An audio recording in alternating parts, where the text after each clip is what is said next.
Le football, ce n'est pas qu'un jeu. Entre la France et l'Afrique, il est un terrain d'influence, de fierté, d'identité, mais aussi de tension et d'inégalité. Dans cette vidéo, on va comprendre pourquoi ce sport dépasse largement le cadre du terrain. Bienvenue sur Géopulse AZ. Ici, on explore les dessous de la géopolitique à travers des histoires concrètes. Aujourd'hui, on plonge dans un sujet passionnant. Le rôle du football comme outil de soft power entre la France et l'Afrique. Quand on parle de soft power, on parle du pouvoir d'influence culturelle et symbolique. Contrairement au hard power, qui s'appuie sur la force militaire ou économique, le soft power séduit par la culture, les arts. Et bien sûr, par le sport. Et justement, le football n'est pas seulement une passion. C'est un langage commun, un espace de rivalité et parfois de coopération entre nations. Mais pour comprendre les liens entre la France et l'Afrique autour du football, il faut revenir aux origines. Le football est introduit en Afrique à la fin du 19e siècle par les colons européens, français, britanniques, portugais ou belges. Mais attention, cela ne veut pas dire que l'Afrique n'avait pas de sport ou d'organisations avant. Depuis longtemps, le continent avait ses propres pratiques physiques. La lutte sénégalaise qui est encore aujourd'hui un sport national. Le ngolo en Angola, un art martial dansant. Ancêtre de la capoeira, ou encore de nombreux jeux de balles et de courses liés à la vie communautaire, au rite ou à la spiritualité. L'Afrique n'était donc pas dépourvue de structures sportives ou sociales. Ce que la colonisation a apporté, c'est un nouveau sport, le football, avec ses règles européennes et son cadre institutionnel. Les colons l'introduisent dans les écoles, les missions religieuses et l'armée.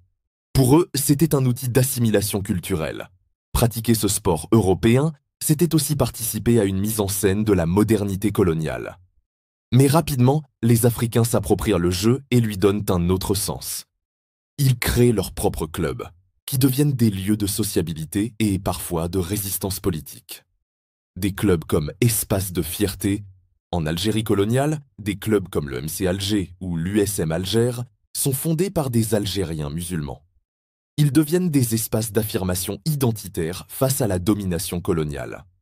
Au Maroc, le Wydad Casablanca, créé en 1937, naît parce que les autorités coloniales limitaient l'accès des Marocains aux clubs sportifs.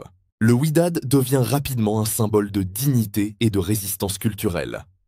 L'équipe du FLN, du sport à la diplomatie. En 1958, pendant la guerre d'indépendance de l'Algérie, plusieurs joueurs professionnels algériens qui évoluaient en France quittent leur club pour rejoindre Tunis. Ils y fondent l'équipe du FLN, le Front de Libération Nationale.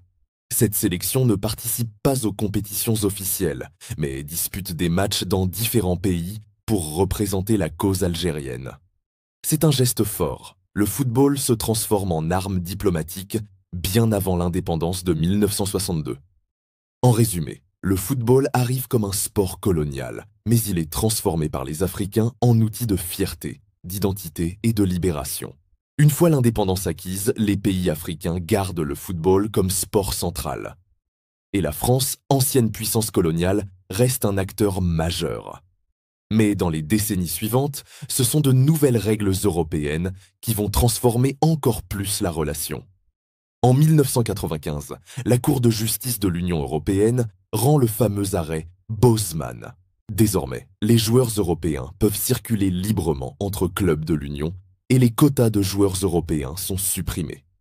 Cela a ouvert la voie à une plus grande mobilité, y compris pour les joueurs africains, souvent naturalisés européens ou formés en Europe. En 2000, l'accord de Cotonou est signé entre l'Union européenne et 79 pays d'Afrique, des Caraïbes et du Pacifique. Puis, en 2003, l'arrêt Kolpak permet aux joueurs issus de ces pays de ne pas être considérés comme étrangers dans certaines ligues européennes. Résultat, davantage d'Africains dans les clubs européens et une ouverture encore plus grande du marché. Aujourd'hui, la Ligue 1 française est l'un des championnats les plus diversifiés. Environ 40% de ses joueurs sont étrangers, et une grande partie vient d'Afrique. Mais la France n'est pas seulement une terre d'accueil, elle est aussi une terre d'exportation. Avec environ 2300 joueurs expatriés dans le monde, elle est le deuxième exportateur de footballeurs au monde, juste derrière le Brésil. Et cette influence ne s'arrête pas au club. À la Coupe du Monde 2022, environ 59 joueurs nés en France étaient présents. Mais seulement un tiers portait le maillot bleu. Les autres avaient choisi la Tunisie, le Sénégal, le Cameroun, l'Algérie ou le Maroc. Cela est possible grâce à la règle de la FIFA. Tant qu'un joueur n'a pas disputé de match officiel avec l'équipe nationale première, il peut changer de sélection. Cela permet à des binationaux de choisir leur équipe parfois tardivement. Résultat, la France forme des talents qui renforcent aussi bien son équipe que celle de nombreux pays africains. C'est ce qu'on appelle parfois la diplomatie du terrain. Ces règles et ces chiffres montrent que la France est un carrefour du football mondial. Mais alors, dans ce système, qui profite vraiment et qui perd le plus? Pour la France, les bénéfices sont énormes. Sur le plan de l'image, les victoires de 1998 et 2018 ont montré au monde une équipe multiculturelle, symbole d'ouverture et de réussite.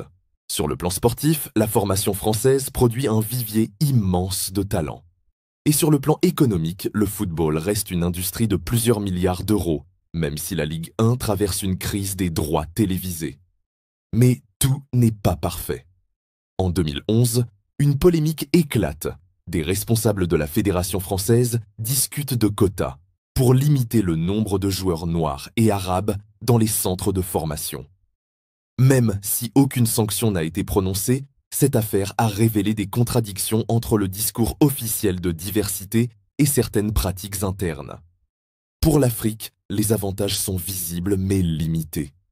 Les stars comme Didier Drogba, Samuel Eto'o ou Riyad Mahrez deviennent des symboles de fierté nationale.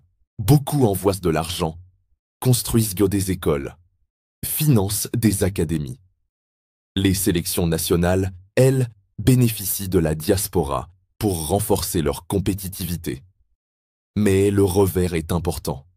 Les championnats locaux s'affaiblissent avec la fuite des talents. Les compensations financières prévues par la FIFA n'arrivent pas toujours aux clubs formateurs, surtout quand les joueurs partent très jeunes. Et certains jeunes tombent dans les filets de faux agents qui leur promettent une carrière mais les abandonnent en Europe. Le football est aussi un terrain de débat identitaire. En 2022, Idrissa Gana Gueye, joueur sénégalais du Paris Saint-Germain, a refusé de jouer un match où l'équipe devait porter un maillot arc-en-ciel pour promouvoir la lutte contre l'homophobie. Selon des sources, il aurait invoqué ses convictions religieuses. Cette affaire a suscité un débat mondial sur la liberté individuelle face aux campagnes institutionnelles. Ce constat est clair. La France en tire énormément de bénéfices. L'Afrique surtout de la visibilité et de la fierté, mais souvent sans les retombées économiques. La vraie question est donc, que peut-il se passer demain? Premier scénario. La continuité. La France continue de former un très grand nombre de joueurs qui alimentent à la fois la Ligue 1 et les championnats étrangers. Les meilleurs talents africains passent presque systématiquement par l'Hexagone avant d'exploser ailleurs.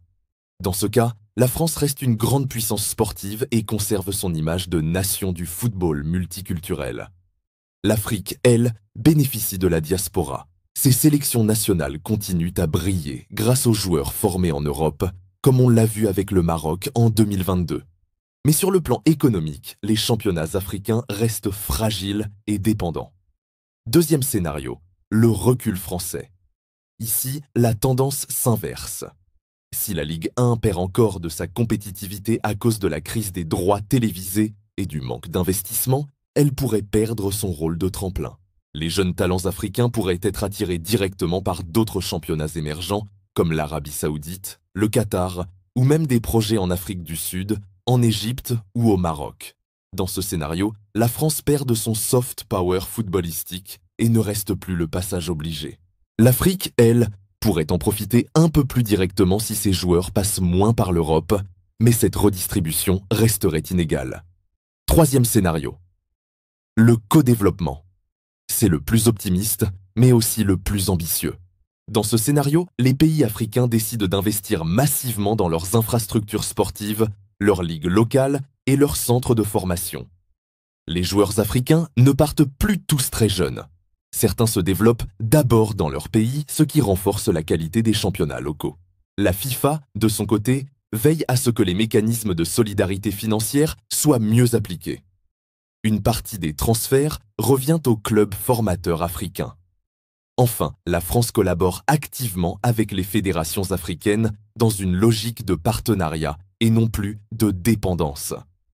Dans ce cas, le football devient un outil de développement partagé et pas seulement une vitrine française. Le football est arrivé en Afrique par la colonisation, mais il a été transformé en un instrument d'émancipation et de fierté. Aujourd'hui, il est au cœur des relations franco-africaines entre coopération, dépendance et tension. La France en tire une puissance symbolique, économique et sportive. L'Afrique y gagne une vitrine et des héros, mais reste encore trop souvent du côté des perdants économiques. Alors, la grande question est, peut-on transformer ce système pour qu'il devienne plus équitable? Qu'en pensez-vous? Les pays africains devraient-ils investir davantage dans leur ligue locale? Ou bien cette asymétrie est-elle inévitable? Abonnez-vous à Géopulse AZ, activez la cloche et laissez votre avis en commentaire. Le débat est ouvert.